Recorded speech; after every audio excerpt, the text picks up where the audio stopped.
والصلاة والسلام على من لا نبي بعده اللهم صل على محمد وعلى آل إبراهيم إنك حميد مجيد. أما بعد فأعوذ بالله من الشيطان الرجيم. بسم الله الرحمن الرحيم. قل هو الله أحد الله الصمد لم يلد ولم يولد ولم يكن له كفوا أحد. صدق الله العظيم.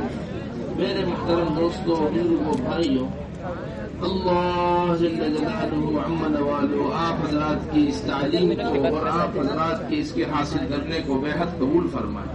دیکھو، جس چیز کو آپ حضرات حاصل کر رہے ہیں یہ ایک خدمت ہے مخلوق کی. یہ خدمت کس کی ہے؟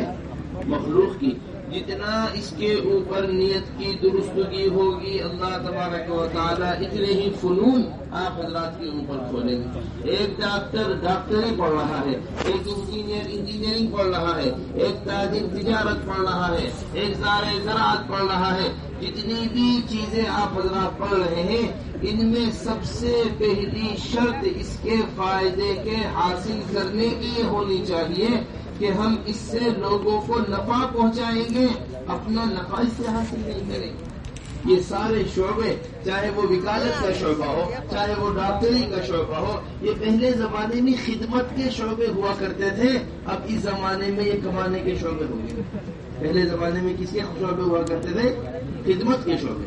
ڈاکٹر خادم ہوا کرتا تھا. کوئی مریض کسی تکلیف میں آیا ہے، کوئی مریض کسی پریشانی میں آیا ہے، کوئی مریض کسی حال میں آیا ہے، اس کے مرض کو دور کرنا یہ اس کی فکر ہوا کرتی تھی.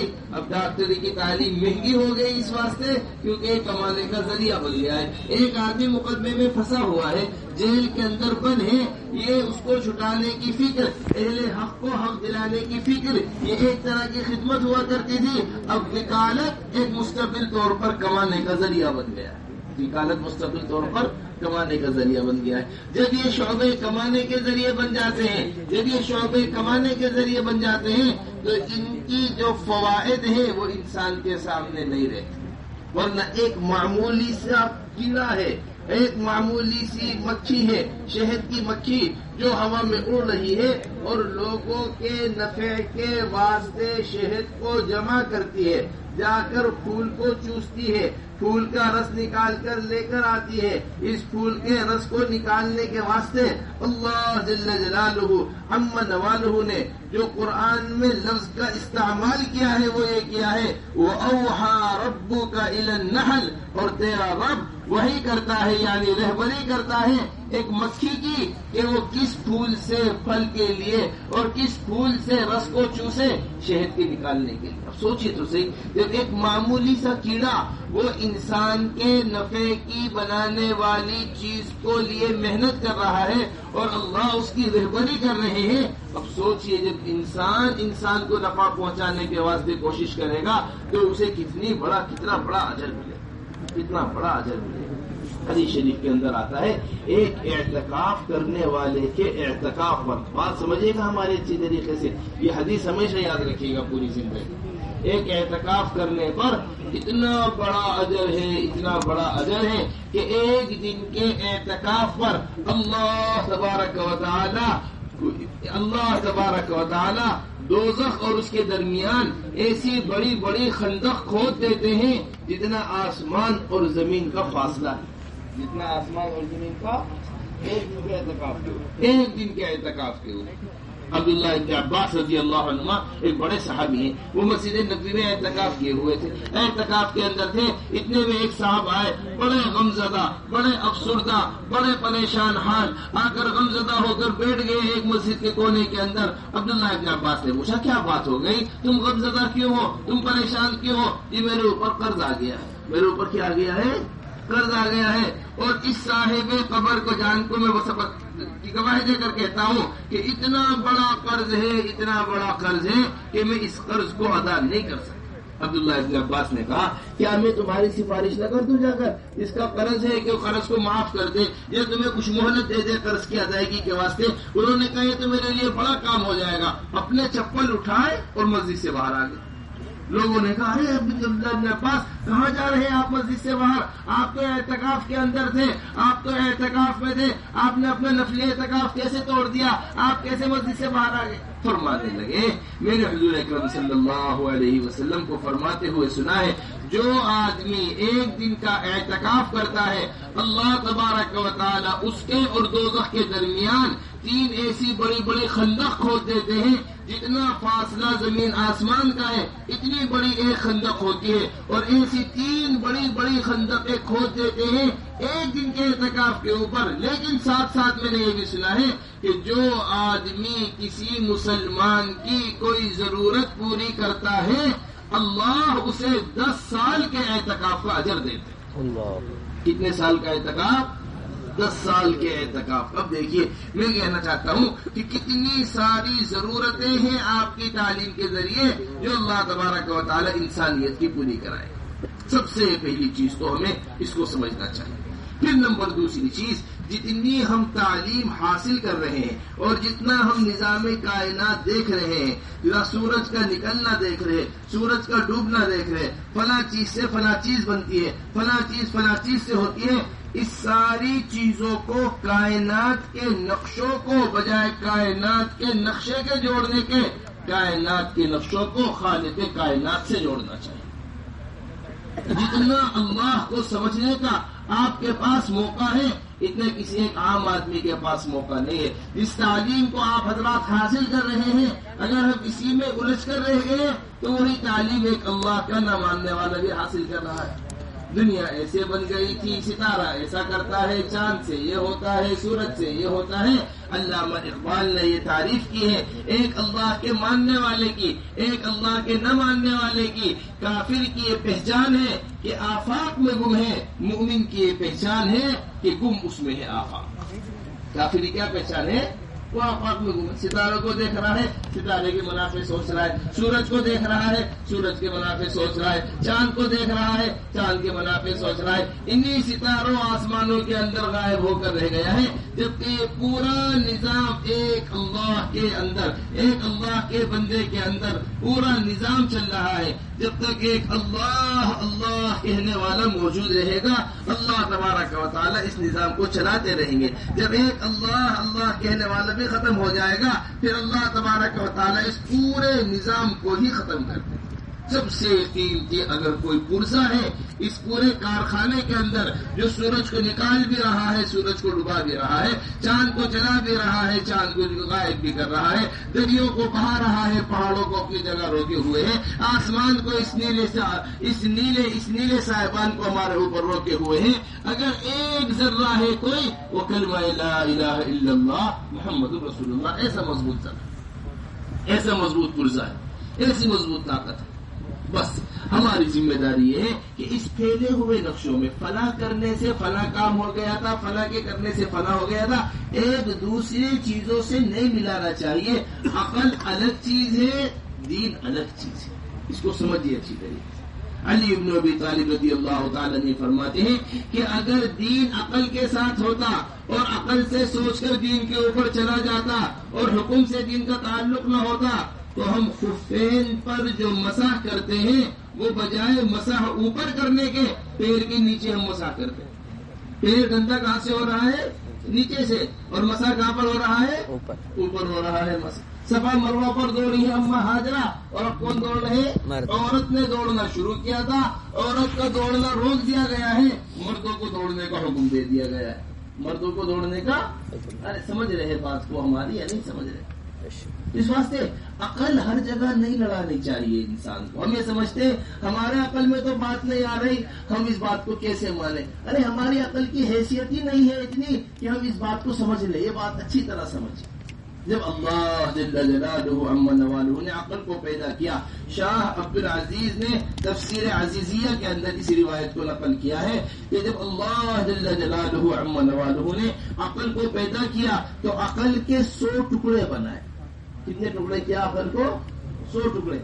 ایک ٹکڑا عقل پوری دنیا کے اندر تقسیم کر دی، پوری دنیا کے اندر تقسیم کر دی. سارے ڈاکٹر اسی ایک عقل ٹکڑے کے اندر، سارے انجینئر اسی ایک عقل ٹکڑے کے اندر، سارے پروفیسر اسی ایک عقل ٹکڑے کے اندر، سارے علماء فضلاء اسی ایک ٹکڑے عقل کے اندر، سارے جتنے بھی دنیا کے اندر لوگ ہیں سب ایک عقل ٹکڑے کے اندر رہے. باقی 99 حصہ عقل اللہ نے تنہا حضرت محمد صلی اللہ علیہ وسلم. اب سوچیے تو صحیح، کوئی آج کا 1400 سال بعد والا آدمی اپنی اس ناقص عقل کے ساتھ پتہ نہیں ایک ذرے کا کون سا ذرہ اسے ملا ہے یا نہیں ملا ہے، وہ یہ کہیں کہ اللہ کے رسول کی بات میرے سمجھ میں نہیں آتی، اللہ کے رسول کی بتایا ہوا طریقہ میرے سمجھ میں نہیں آتا، اللہ کے رسول کی بتائی ہوئی بات میرے سمجھ میں نہیں آتی. ہم سب سمجھنے کے اعتبار سے اندھے ہیں، اللہ کے رسول سمجھنے کے اعتبار سے بینا ہے. ہم نابینا ہیں. بینا اور نابینا کسے کہتے ہیں؟ آپ دیکھیے، آپ ایک ڈاکٹری پڑھ رہے ہیں، ڈاکٹری کے اوپر تجربہ کر کے کسی چیز کا آپ کو مشاہدہ ہوا ہے، کوئی چیز کھل کر آپ کے سامنے آئی ہے. ایک آدمی دنیا میں کسی بھی شعبے کے اوپر کام کرتا ہے، کوئی چیز اب جو دیکھنے والے کی کیفیت ہوتی ہے وہ نہ دیکھنے والے کی کیفیت نہیں ہوتی. میں نے وہ چیز نہیں دیکھی تو جیسا آپ نے سمجھا ہے اس چیز کو، اس کو میں نے نہیں سمجھا، کیونکہ ایک آدمی نے دیکھ کر مشاہدہ کر کے چیز کو سمجھا ہے، ایک نے بغیر دیکھے چیز کو سنا ہے. جتنا بھی نظام کائنات ہے حضور اکرم صلی اللہ علیہ وسلم وہ سب کا سب اپنی آنکھوں سے دیکھ کر آئے. دیکھتے آپ سے لیلۃ المعراج میں اپنے گھر سے چلے، چل کر مسجد اقصی پہنچے. اب مسجد اقصی سے سفر شروع ہوا ہے، لامحدود سفر ہے، لامحدود سفر. آسمانوں کے اوپر حضور اکرم صلی اللہ علیہ وسلم جا رہے ہیں. جبرائیل یہ کیا چڑھ رہا ہے آسمان پر؟ یا رسول اللہ بنو آدم کے اعمال ہیں جو آسمان پر چڑھ رہے ہیں. اے جبرائیل یہ کیا اتر رہا ہے آسمان سے؟ یہ اللہ کے فیصلے ہیں جو آسمان سے اتر رہے ہیں. یہ اعمال جیسے چڑھ رہے ہیں ایسے فیصلے اتر رہے ہیں. اے جبرائیل اسے یہ سزا کیوں دی جا رہی ہے؟ جنت کو اپنی آنکھوں سے دیکھا ہے، دوزخ کو اپنی آنکھوں سے دیکھا ہے. عبداللہ ابن عباس رضی اللہ عنہما کی روایت کے مطابق اللہ جل جلالہ عم نوالہ کو اپنی آنکھوں سے دیکھ کر آئے. اب یہ آنکھیں بینا ہیں، ان کے علاوہ جتنی آنکھیں ہیں وہ سب کی سب نابینا ہیں. اب ایک اندھا اگر اندھے کا ہاتھ پکڑ کر چلے گا تو کسی گڑھے میں گر کر دونوں ہلاک ہو جائیں گے. چھوٹی سی سڑک ہوتی ہے نا، سڑک پار کرنی ہے تو نابینا کو بینا کا ہاتھ پکڑنا پڑتا ہے، مجھے یہ چھوٹی سی سڑک پار کرا دو. اپنے گھر سے دور ہے تو میرا ہاتھ پکڑ کے مجھے گھر تک پہنچا دو. اپنے گھر کے اندر ہے مجھے میرے استنجا خانے تک، کمرے تک پہنچا دو. ایک چھوٹی سی سڑک نابینا بینا کا ہاتھ پکڑے بغیر پار نہیں کر سکتا. پھر دنیا کا پورا سفر، آخرت کا پورا سفر، قبر کے سوالات کے جوابات، نیکیوں کا تلنا، پل صراط سے گزرنا، جنت میں داخل ہونا، یہ ہم حضرت محمد صلی اللہ علیہ وسلم کا ہاتھ پکڑے بغیر کیسے پار کر سکتے؟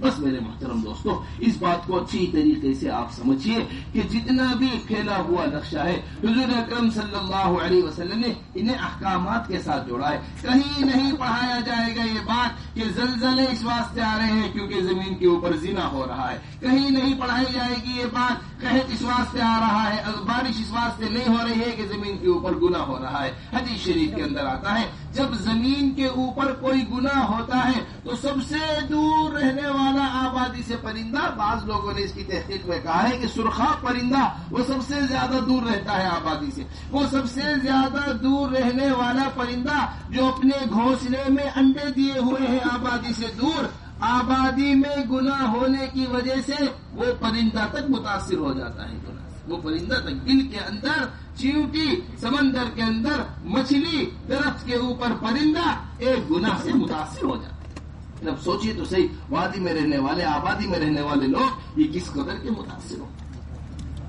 اس لیے میرے محترم دوستو، جب اللہ کا حکم ٹوٹتا ہے، جب یہ ساری پریشانی آتی ہے، حضرت علی بن ابی طالب رضی اللہ تعالیٰ عنہ فرماتے ہیں کہ میں اللہ کے ایک حکم ٹوٹنے کا اثر، میں اللہ کے ایک حکم ٹوٹنے کا اثر اپنے جانوروں کے اندر بھی دیکھتا ہوں. جس طرح میں نے اللہ کی نافرمانی کی ہے، میرا جانور میری نافرمانی کرتا ہے، جس کے اوپر میں سواری کرتا ہوں، میرا غلام میری نافرمانی کرتا ہے جو میری ماتحتی میں ہے. وجہ کیا ہے؟ مجھ سے میرے خدا کا حکم ٹوٹا ہے، میرے نیچے والے میرا حکم توڑتے ہیں. میرے نیچے والے کیا کرتے ہیں؟ میرا حکم توڑتے ہیں. بس میرے محترم دوستو، اس کو سب سے پہلے سمجھیے کہ جو کچھ نظام کائنات چل رہا ہے یہ تنہا اللہ کے حکم سے چل رہا ہے۔ سورج اگر گرہن ہو رہا ہے یہ اللہ کی ناراضگی کا سبب ہے، اگر زمین کے اوپر قحط پڑ رہا ہے یہ اللہ کی ناراضگی کا سبب ہے، طرح طرح کی بیماریاں امراض آ رہے ہیں یہ اللہ کی ناراضگی کا سبب ہے، اس وجہ سے یہ امراض آ رہے ہیں، اور یہ جب تک باقی رہیں گے ان تک پہنچیں گے جن سے اللہ ناراض ہوں گے۔ کوئی مرض بھی دنیا میں ایسا نہیں ہے، کوئی مرض بھی دنیا میں ایسا نہیں ہے، کوئی بیماری دنیا میں ایسی نہیں ہے جو اللہ کی مرضی کے بغیر لوگوں میں پھیلتی چلی جائے۔ فرمایا کرتے تھے حضرت مولانا صاحب رحمۃ اللہ علیہ کہ بیماری موت مخلوق ہے، بیماری مخلوق ہے، مخلوق کو اس وقت تک نقصان نہیں پہنچا سکتی جب تک خالق کا حکم درمیان میں داخل نہ ہو جائے۔ حضور اکرم صلی اللہ علیہ وسلم کے زمانے کی بات ہے کہ ایک مرتبہ اونٹوں میں خارش پھیل گئی، اونٹ میں کیا ہو گئی؟ خارش پھیل گئی، بیماری پھیل گئی، کھجلی پھیل گئی اونٹوں کے اندر۔ ایک اونٹ کو ہوئی، دوسرے کو ہوئی، تیسرے کو ہوئی، پھیلتی چلی گئی۔ صحابی نے اگر لگ رہا رسول اللہ اونٹوں میں خارش پھیل گئی ہے، اللہ کے رسول نے پوچھا کیسے پھیل گئی؟ یا رسول اللہ ایک اونٹ کو ہوئی تھی، اس ایک اونٹ سے سب اونٹوں کو ہو گئی۔ اللہ کے رسول نے فرمایا اس ایک اونٹ کو کیسے ہوئی تھی؟ جسے تو اللہ کے حکم سے ہوئی تھی۔ فرمایا جتنے اونٹوں کو ہوئی ہے وہ اللہ کے حکم سے ہوئی ہے، ایک اونٹ سے نہیں ہوئی۔ ایک اونٹ سے سارے اونٹوں میں خارش پھیل جاتی ایسا نہیں ہے، بلکہ کیسے ہوئی ہے؟ اللہ کے حکم سے۔ ایک اونٹ کو جس طرح ہوئی تھی سارے اونٹوں کو اسی طرح اللہ کے حکم سے ہوئی۔ میرے محترم سمجھیے بات، قرآن کی حضرت بیان کے اندر سنا رہے تھے حضرت عبداللہ ابن عمر رضی اللہ عنہما کا واقعہ، حضرت عمر ابن خطاب رضی اللہ تعالیٰ عنہ کا واقعہ۔ ایک صاحب اللہ کے راستے میں گئے، اللہ کے راستے میں جا کر ان کا ہاتھ کٹ گیا، اب وہ ہاتھ زخمی ہو گیا، کٹا ہوا ہاتھ، اس کے اندر سے وہ زخم بنا ہوا اس ہاتھ کے اندر، اور وہ ہاتھ کٹا ہوا تھا۔ اتنے میں وہ واپس آگے مدینہ منورہ، حضرت عمر رضی اللہ تعالیٰ عنہ سے ملاقات ہوئی، حضرت عمر رضی اللہ تعالیٰ عنہ کے یہاں کھانے کا وقت آ گیا۔ اب جب کھانے کا وقت آیا انہیں محسوس ہوا میرا ہاتھ کٹا ہوا ہے، لوگ میرا کٹا ہوا ہاتھ دیکھیں گے، انہیں گھین آئے گی کھانا کھانے میں، یہ کبھی سمجھے کوئی بیماری نہیں پھیل جائے، کبھی یہ کچھ سمجھے میرا ہاتھ سے سمجھ کر گھین کرے۔ جیسے ہی دسترخوان بچھنے لگا، کھانے کا ماحول بننے لگا، یہ صاحب خاموشی سے کمرے سے باہر نکلنے لگے، یہ صاحب خاموشی سے کمرے سے باہر نکلنے لگے۔ حضرت عمر رضی اللہ تعالیٰ نے ساری بات کو سمجھ لیا، ہمیں نا کوئی بیمار کے پاس بیٹھو گے بیمار ہو جاؤ گے، فلاں کے پاس بیٹھو گے یہ ہو جائے گا، بیمار کی عیادت سے محروم کر دیا گیا ہے، جانے والے کو پوچھنے سے محروم کر دیا گیا ہے، نہیں جی فلاں کا مرض ہمارے اندر آ جائے گا، فلاں کی بیماری ہمارے اندر آ جائے گی، فلاں کی چیز ہمارے اندر آ جائے گی، ہم بچتے پھر رہے ایک دوسرے سے۔ حضرت عمر رضی اللہ تعالیٰ نے جیسے ہی دیکھا یہ آدمی اٹھ کر جا رہا ہے، فوراً بٹھایا انہیں اور بٹھا کر کہا میں تمہیں قسم دیتا ہوں اس بات کی، جب تک تم کٹا ہوا اپنا ہاتھ اس کھانے کے اندر اچھی طریقے سے نہیں چلا لینے اس وقت تک کوئی بھی کھانا نہیں کھائے گا۔ عبداللہ ابن عمر رضی اللہ عنہ کے بارے میں آتا ہے بعض مرتبہ کڑ کا مریض جس کی انگلیاں جھڑنے لگتی ہیں کڑ کے مرض میں، بڑا تکلیف دہ مرض ہوتا ہے، ایسے مریض کے ساتھ بیٹھ کر کھانا کھا لیا کرتے۔ لوگ کہتے آ کر کہ اسے تو فلاں مرض ہے، کہیں یہ مرض آپ کے اندر نہ چلا جائے۔ فرمایا کرتے تھے جب اللہ کا حکم ہوگا تو بغیر کھائے بھی مرض آ جائے گا، جب اللہ کا حکم نہیں ہوگا تو ساتھ کھانے سے بھی کچھ نہیں ہوگا۔ میرے محترم دوستو یہ سب سے پہلی بنیادی چیز ہے۔ پھر نمبر تیسری چیز جو ہمیں آپ کے سامنے رکھنی ہے وہ یہ رکھنی ہے کہ جس بھی فن کو ہم حاصل کر رہے ہیں، چاہے وہ ڈاکٹری ہو، چاہے وہ تجارت ہو، چاہے وہ انجینئرنگ ہو، چاہے وہ وزارت دنیاوی تعلیم ہو، جس چیز کو بھی ہم حاصل کر رہے ہیں ہم کبھی بھی اسے حاصل کرنے کو انکار نہیں کرتے، لیکن ہمیشہ ہماری بات یہ دھیان رکھیے گا کبھی بھی اپنے فن کو علم دین پر فوقیت نہیں دینی چاہیے، علم دین پر نہیں۔ قرآن سے بڑھ کر ہماری تعلیم ہے نعوذ باللہ، حدیث سے بڑھ کر ہماری تعلیم ہے نعوذ باللہ، اللہ کے رسول کی تعلیم سے بڑھ کر ہماری تعلیم ہے نعوذ باللہ۔ کبھی اس بات کا خیال نہیں آنا چاہیے، یہ خیال اللہ کے نہ ماننے والوں کا خیال ہوا کرتا تھا۔ یہ خیال کس کا ہوا کرتا تھا؟ اللہ کے نہ ماننے۔ قارون کہہ رہا ہے موسیٰ علیہ اپنے زمانے کے نبی سے کہ جو اللہ نے مجھے دیا ہے وہ میری علم کی وجہ سے مجھے ملا ہے، یہ قارون کہہ رہا ہے۔ یہ کسے کہہ رہا ہے قارون؟ یہ کہہ رہا قارون کہ میرے علم سے یہ جو کچھ ملا ہے مجھے وہ میرے علم سے ملا ہے، یہ جو کچھ ملا ہے مجھے میرے علم سے ملا ہے۔ قال انما اوتیت علی علم، میرے علم سے ملا ہے جو کچھ مجھے ملا ہے۔ بس میرے محترم دوستو، اس بات کو دل کے اوپر اچھی طریقے سے لیجیے اور اس بات کو اچھی طریقے سے سمجھیے کہ حضرت مولانا یوسف صاحب رحمۃ اللہ علیہ فرمایا کرتے تھے علم تو حضور اکرم صلی اللہ علیہ وسلم کی 23 سالہ مبارک زندگی ہے، قبر کے سوالات و علم ہے، من ربوں کا تمہارا رب کون ہے، ما دینوں کا تمہارا دین کیا ہے، من نبیوں کا تمہارے نبی کون ہے۔ حضور اکرم صلی اللہ علیہ وسلم کی مبارک زندگی کو سمجھنا دین ہے، حضور آخرت کی تیاری کرنا دین ہے، اللہ کی طرف سے بھیجے ہوئے آسمانی کتاب کو سمجھنا دین ہے۔ حضور اکرم صلی اللہ علیہ وسلم اس کے لیے ہمیں روزانہ اپنا تھوڑا سا وقت لازماً فارغ کرنا ہے، اپنا تھوڑا سا وقت اس کے لیے کیا کرنا ہے، وہاں فارغ کرنا ہے۔ روزانہ اپنے 10 منٹ 15 منٹ آدھا گھنٹہ جو بھی ہماری تعلیم کے علاوہ کا وقت ہے، جو بھی ہماری تعلیم کے علاوہ کا وقت ہے، جو بھی ہماری کلاسز کے علاوہ کا وقت ہے، اسے ہم فارغ کر کر لے کر آ رہے ہیں مسجد کے اندر، باقاعدہ اپنی طرف سے باقاعدہ اپنے شوق سے لا کر اپنی نماز پیش کر رہے جی میری نماز دیکھ لیجئے، میری نماز کیسی ہے، میری تجارت کیسی ہے، میرا صبح سے لے کر رات تک رہنا کیسا ہے۔ حضور اکرم صلی اللہ علیہ وسلم والے علم کو ہمیں بڑے اہتمام سے حاصل کرنا ہے، اس کا نظام ہم روزانہ بنائیں۔ حدیث شریف کے اندر آتا ہے الطالب الصادق لا یحرم، سچا طالب اللہ کبھی اسے محروم نہیں کرتے، سچے طالب کو اللہ کبھی اسے کیا نہیں کرتے، محروم نہیں کرتے۔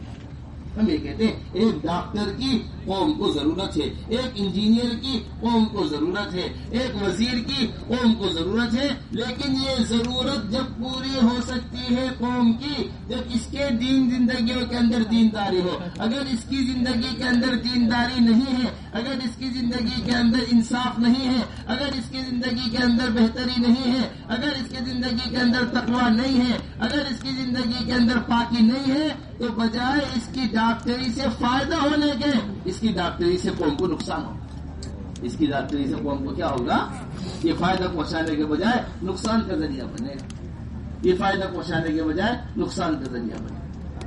بس میرے محترم دوستو سمجھو بات کو، یہ لکھا ہے علماء نے کہ بے ادب آدمی کو علم سکھانا ایسا ہے، بے ادب آدمی کو علم سکھانا ایسا ہے جیسے راہزن کے ہاتھ میں تلوار دے دینا۔